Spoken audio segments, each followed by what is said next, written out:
What has been going on within the United States over the period of the last 3 years, the divisions, the violence, the disenchantment with our society, that we can start to work together. We are a great country and a selfish country and a compassionate country.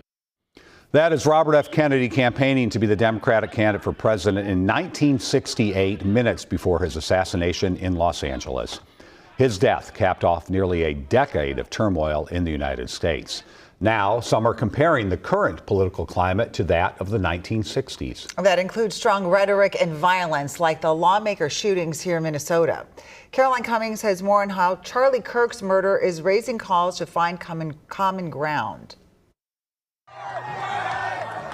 In the aftermath of the targeted shooting of conservative activist Charlie Kirk that sent shockwaves across the country, Bill Doherty is reflecting on how we got here, grappling with yet another act of political violence so soon after Speaker Emerita Melissa Hortman and her husband Mark were also assassinated in June. The level of animosity across the political divide is at a really historic divide. Doherty is the co-founder of Braver Angels, a national nonprofit that looks to bridge those divides and foster civility. He was professor at the University of Minnesota for nearly 4 decades. I mean, I'm a marriage and family therapist. I've never seen people skip Thanksgiving dinner over who they vote for.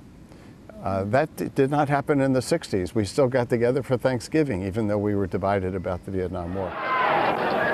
The 60s were a tumultuous time, marked by high-profile assassinations of President John F. Kennedy, and later his brother Robert Kennedy, and civil rights leader Martin Luther King. Dr. Martin Luther King, the apostle of nonviolence in the civil rights movement, has been shot to death in Memphis, Tennessee. Larry Jacobs, political science professor at the University of Minnesota, says the country has a long history of what he called rough politics and instances of political violence, but this moment, he says, is on another level. What's new about today is social media and the fact that you can be anonymous and hurl these really violent attacks on people.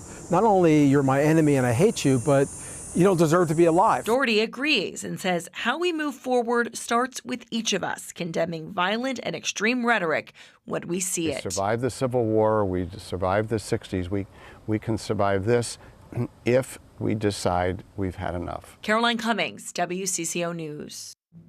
Braver Angels has 8 chapters across Minnesota. The group has held thousands of workshops, bringing people together to find common ground.